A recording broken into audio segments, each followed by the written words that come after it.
Good evening, good evening. Blitzball Champ is here with a new video on the U to the 2. So, WrestleMania 37 night number 1 is officially in the books. So, I wanted to come on here and talk about it, give my thoughts, give a little recap of this first historic night. I have to say, this turned out to be better than I thought it was going to be. It actually really did.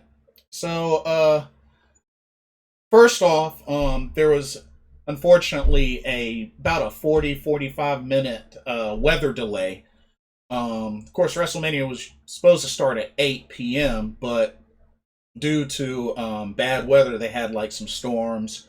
It actually got delayed about 45 minutes or so over at Tampa Bay, Florida, with the Raymond James Stadium.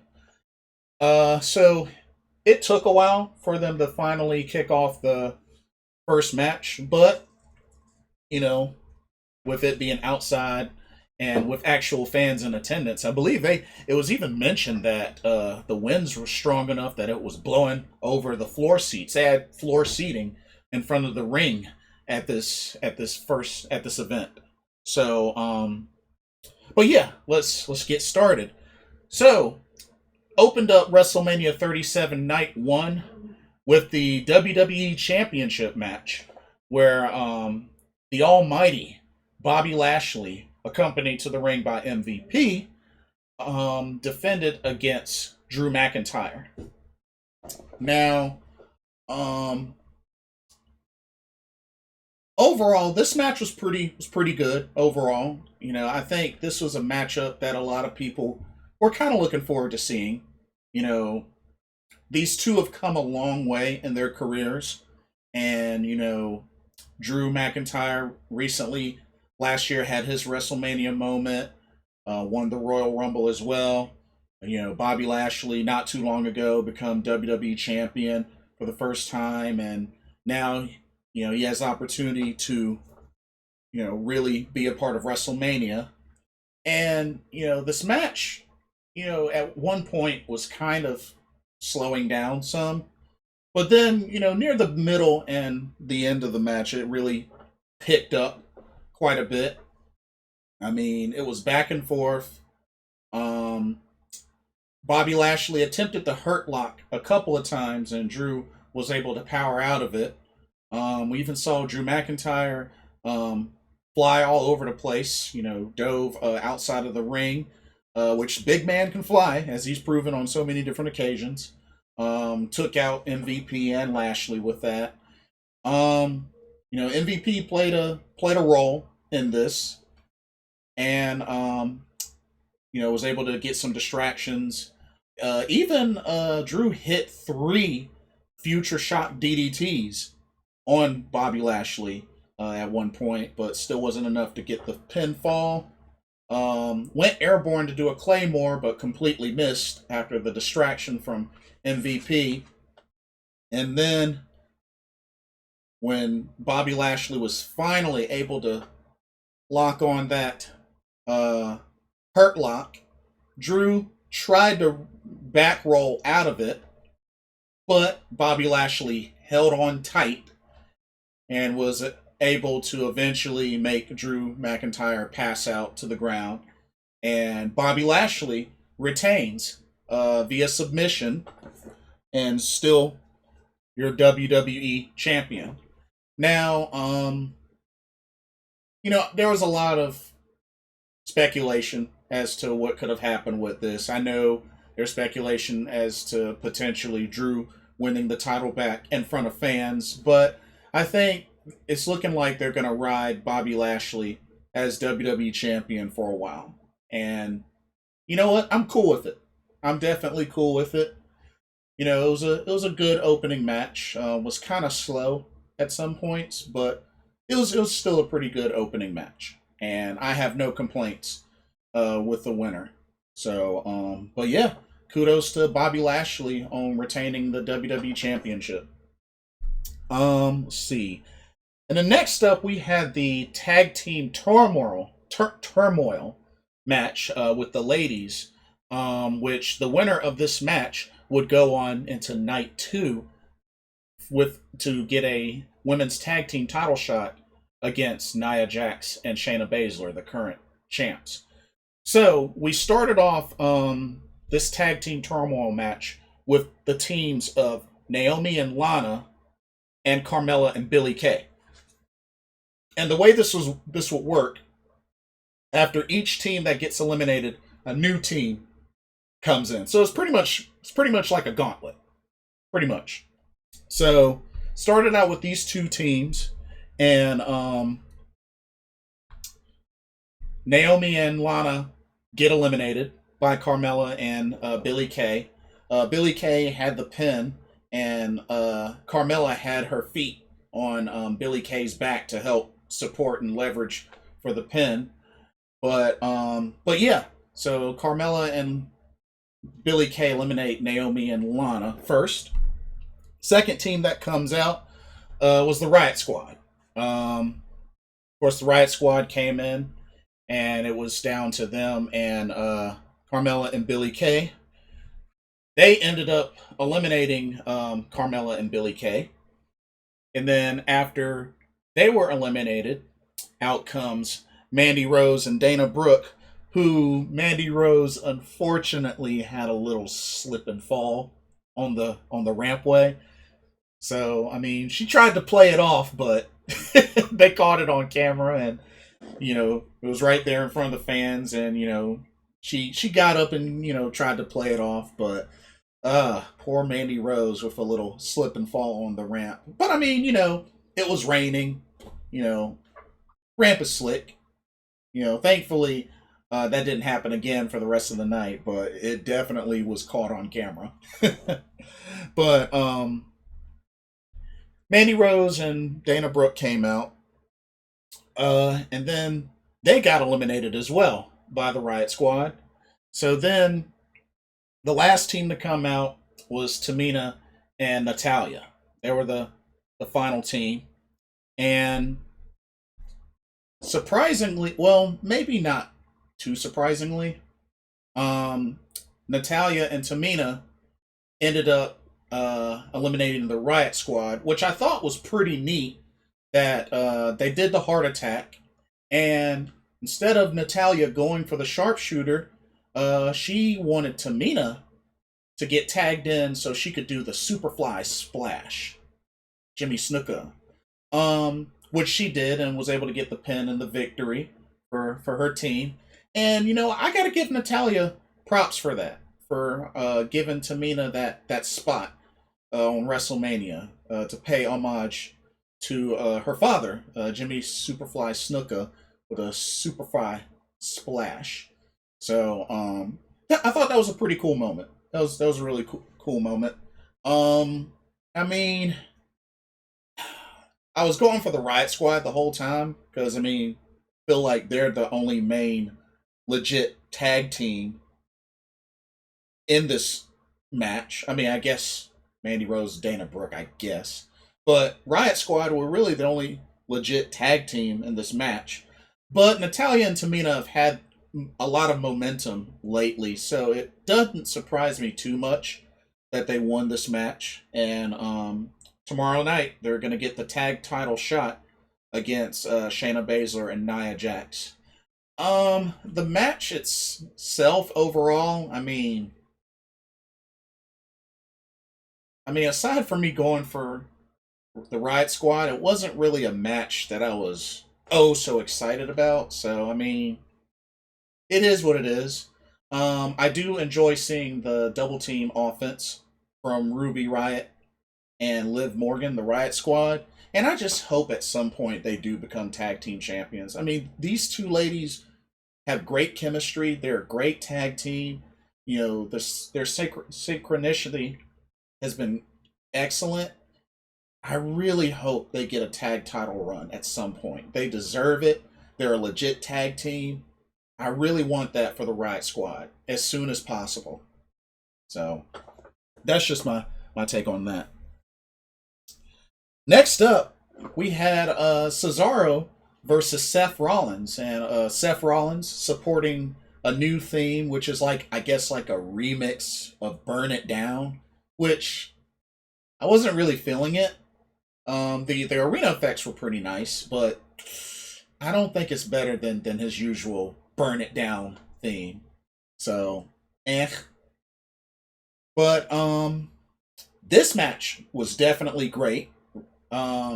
Definitely enjoyed seeing these two duke it out on the grandest stage of them all. And this, for the record, this was Cesaro's first singles match ever on WrestleMania. So, historic moment right there.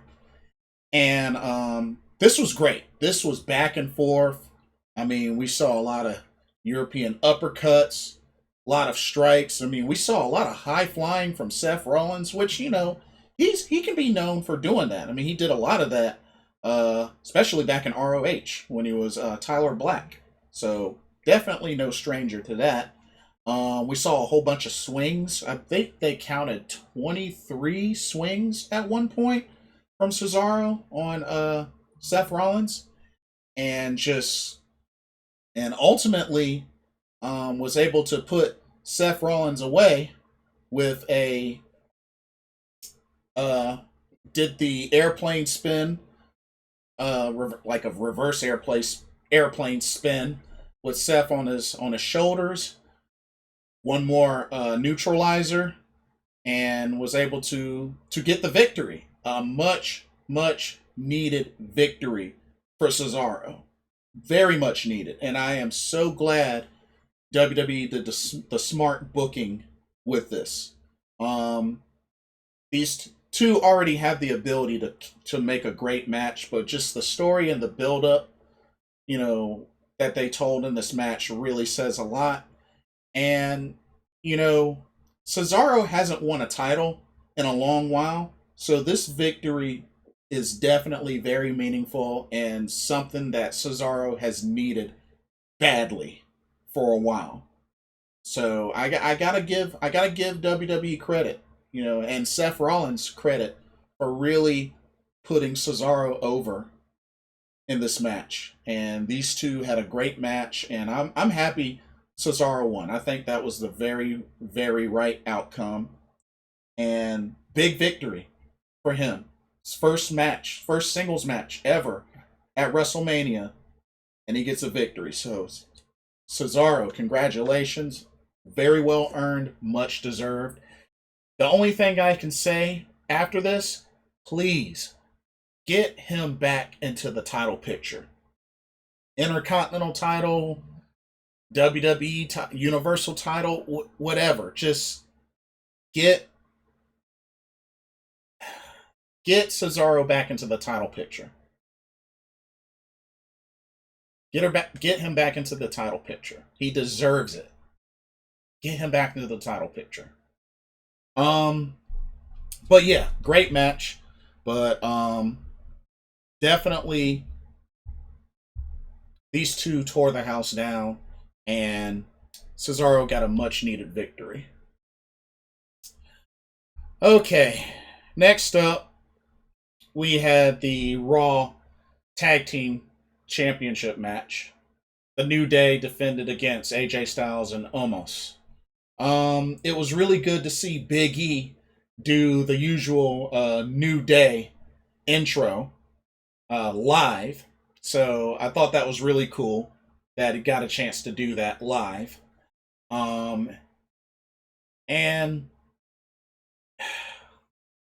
this match this was probably the worst match of the night. I mean, all this match really was the New Day beating up on AJ Styles and keeping him away from Omos for as long as they could. But as soon as Omos finally got in, it was pretty much a wrap. Xavier and Kofi would try to attack him and would just bounce off of him. Couldn't do any damage to him whatsoever. He was pretty much immovable. AJ got one last pinch of offense in, doing a phenomenal forearm off of the shoulders of Omos. And then when it was all said and done, you know, Omos did the choke bomb. I think it was on Xavier, and got the 1-2-3. New Raw Tag Team Champs, AJ Styles and Omos. Omos' first in-ring action is on WrestleMania and wins the tag titles. AJ Styles getting his butt whipped the whole entire match. Gets a tag into Omos, and it's a wrap. It's cheesy. It's really cheesy. That this was how they could give AJ Styles a WrestleMania victory and get a title on him, even though it's not a singles title, which AJ should be wrestling for a singles title. But this was blah of a match. So, definitely the worst match of this card. And it turned out to be that. I also wanted to take a moment to also say that they also showed a little small clip of WWE 2K22. Showed a clip. It had Cesaro in it. It had Rey Mysterio in it. You know, I really hope that after taking a year off, that they really, really score big with WWE 2K22. I hope a lot of the issues that the previous 2K20 had get fixed. I hope the features are better, and I just hope they hit a home run with this game. I'm excited about it. I mean, I like the WWE games, but 2K20 was definitely a letdown. They took a year off, so I'm really hoping that they'll score big with 2K22. You know, they really don't have any excuses now. They should be able to learn from their mistakes and make a killer game. Especially considering AEW is making a game, so there's going to be some competition. They're going to have to bring it. Bring it. Okay, we go on to the steel cage match. Braun Strowman versus Shane McMahon. Of course, you know Shane McMahon had a plan, which ended up being interference from Jackson Riker and Elias with some chair shots. You know, and that was the way that Shane McMahon was able to get a chair into the cage to use as a weapon against Braun Strowman. Tried to chop the tree down, aiming for the legs. But I think ultimately, and like I said, Shane got plenty of offense in, got his punches in, got his coast to coast in. Shane got a chance to do what Shane normally does in a wrestling match. But ultimately, I think it was safe to say that this was a pretty predictable match, and with some pretty cool spots as well. I mean, the coast to coast spot, Braun Strowman ripping the cage, part of the cage open to get Shane McMahon back inside, which was crazy. But I mean, it's Braun Strowman. I mean, we're talking about the same dude that's flipped over a car, that's destroyed all sorts of stuff. So this shouldn't be surprising that he ripped open part of the steel cage. But overall, when it was all said and done, took one running power slam. Oh, I can't forget to mention Braun Strowman throwing Shane McMahon off the top of the steel cage back into the ring, and Shane took a pretty sick bump from that. You know, I know it's Shane McMahon, but we got to remember Shane's in his 50s. I don't know how much more he can take bumps like that. I mean, got to give him credit for, you know, staying in shape to continue to do these occasional matches, but that's a sick bump. I know it wasn't through a table or anything, but off the top of the cage into the ring, you know, which he, you know, sold it well and he landed correctly, but still, Shane is not as young as he used to be. So let's just keep that in mind. But afterwards, um, Braun, a running power slam, got the pin, got the victory for all those that he dedicated to that have been called stupid, that have been bullied, which, I mean, that was why it was so predictable that Braun was going to win. But, I mean, it's always good to occasionally see Shane McMahon get back in the ring and still deliver an entertaining match. And, you know, I had no problem with this. Not originally a match I was super excited for, but I looking back at it, I had no problem with it. It was decent. It was entertaining. So I can't say that I really had a problem with it. But Braun Strowman gets the victory, stands tall at WrestleMania 37. But man, just thinking about Shane McMahon and like I don't know how much more he probably wants to take bumps like that, but got to give him credit. He did it well. Okay, next up, this match right here was the most surprising match of the night. Miz and Morrison versus Bad Bunny and Damian Priest.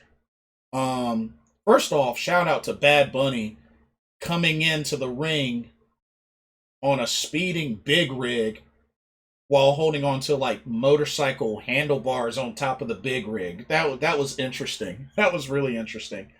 But yo, this match shocked the mess out of me. And of course, Miz and Morrison came in with a whole bunch of bunnies. Even some of those bunnies only had one ear, which I thought was kind of weird. Um, pardon me. Bad Bunny. Wow. Wow. I have to say, I did not expect this match to be as good as it turned out to be. And Bad Bunny, he definitely had a great wrestling match. For his first wrestling match, he definitely looked like he trained hard for this match. I mean, dude was selling moves. He was doing spinning head scissors. He was doing takedowns. I mean, he was doing, turnbuckle splashes. I mean, he even hit a Canadian destroyer on Morrison. Like Bad Bunny, he legit looked like he trained hard for this match. And I have to say, I was very impressed. And he had a lot of time in the ring, especially before he finally got a tag and for Damian Priest. But honestly, I have to say that the biggest amount of the spotlight was definitely on Bad Bunny. Like, wow, I was extremely impressed with Bad Bunny. I mean, if y'all thought Pat McAfee did well in his pro wrestling debut back in NXT Takeover, Bad Bunny, he did really good here at WrestleMania. Like, I was legit surprised. I mean, him and Damian Priest doing double Falcon arrows, um, hitting a Doomsday Device splash to seal it. Like, Bad Bunny legit. He stole this match. He stole this match. I mean, we all know how well Miz and Morrison are, and of course Damian Priest, but Bad Bunny was definitely the spotlight of this match. And I have to say, this match was the most surprising. This was the sleeper match of WrestleMania 37 Night 1. And Bad Bunny and Damian Priest got the victory. And I was very impressed. Very impressed with Bad Bunny. He could legit could legit have a pro wrestling career if he really wanted to. Which, I mean, I think he had mentioned before that he had a dream to become a pro wrestler. I mean, I don't know. I don't know what y'all think, but this man's got potential, and he demonstrated that tonight. That man's got potential. So I hope we get to see him more often and get him back in the ring, because this dude, he looked like he legit trained, and it showed. It definitely showed. So congratulations to Bad Bunny for a great match at WrestleMania. I was legit shocked. I did not think this match was going to be any good, but I was proven wrong. So, hey, mad kudos. What a match. And then, finally, the main event. Two sisters. First time in WWE history. Two sisters, especially WrestleMania. Two sisters are in the main event of WrestleMania, and this is only the second time that women have main evented WrestleMania. The SmackDown Women's Championship match. Sasha Banks defending against the EST and the 2021 Royal Rumble winner, Bianca Belair. I have to say, Sasha Banks was rocking like the black and green goth looking gear, which I thought that was pretty interesting. I mean, she looked good, but definitely an interesting look for her. But this match, you could tell it definitely started off emotional for both these ladies. I mean, a year later, post pandemic, WrestleMania, the fans are in attendance and they're back in front of the actual fans live again, main event of night one. So they got a little emotional, and I don't blame them. So these ladies tore the roof down. I mean, it was back and forth.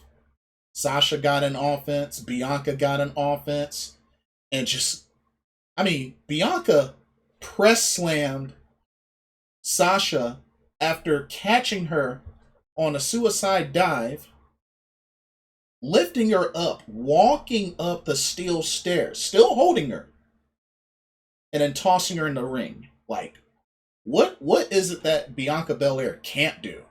She can do high flying. I mean, she did a running shooting star press, 450 splash. I mean, she's a pure athlete. There was even a sick moment where Sasha Banks used Bianca Belair's hair to tie her up into the bank statement.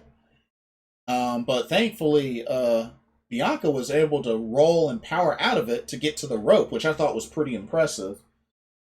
And just, a lot of, there was a handful of spots where Bianca's hair was used, whether it was to pull Sasha into the turnbuckle or just like a tug of war. And there was even a point near the end where Bianca used it as a whip and just whipped Sasha. And oh my God, you could hear the crack of her hair whipping against Sasha Banks so bad that at the end of the match, you could see that Sasha had a big old whip gash across her rib area. Like, that was definitely real. And it was crazy because I didn't think it could really do that, but then you gotta remember that's thick, and then at the end it gets kind of thin, and that's a legit hair whip that Bianca Belair has. But it eventually was a struggle, but Bianca was finally able to pull off the KOD on Sasha and get the 1, 2, 3 And Bianca Belair is your new SmackDown Women's Champion. She has finally won her first title in the WWE because, I mean, as you can remember, she did have the opportunity to win the NXT Women's Championship in NXT, but failed. But here you are. Won the Royal Rumble, and then turns around and wins the SmackDown Women's Championship in the main event at WrestleMania 37, Night 1. And I have to say, she got quite a big pop as well.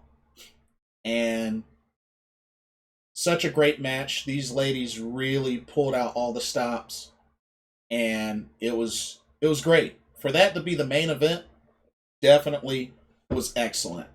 And it even put the camera on Sasha where you could see the gash from the whipping of the hair. Just it looked nasty.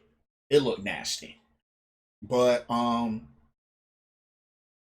yeah, and that concludes WrestleMania 37 Night 1. And I have to say, it turned out to be better than I thought. Like I said, the match that surprised me the most was the tag team match, Miz and Morrison versus Bad Bunny and Damian Priest. That shocked the mess out of me. That was a lot better than I thought it was going to be. The worst match, the Raw Tag Team title match, mainly because it just was terrible. It was really terrible. Like, AJ Styles was getting destroyed, but as soon as Omos came in, it was pretty much a wrap. So, just, yeah. But that's Night 1, and overall, pretty dang on good. Pretty good. They also went through and announced the Hall of Fame class of 2020 as well, so they saved a segment for that. But yeah, definitely a good start to WrestleMania. Night 2 will be tomorrow, and like I said, I'll do a separate video for that as well. But we'll have to see. Could Night 2 top off Night 1? It's going to be kind of difficult, but we'll see. But that's all that I have. What did y'all think of WrestleMania 37 Night 1? Did y'all enjoy it? Did y'all like the matches? Did you think it was bad? What did you think of the outcomes? Let me know what y'all think. Like, comment, subscribe, click the notification bell so you don't miss a video. Thank you so much for watching. This is Blitzball Champ Jason Ingram signing off. I will see y'all tomorrow night with the recap review of WrestleMania 37 Night number 2. See you then.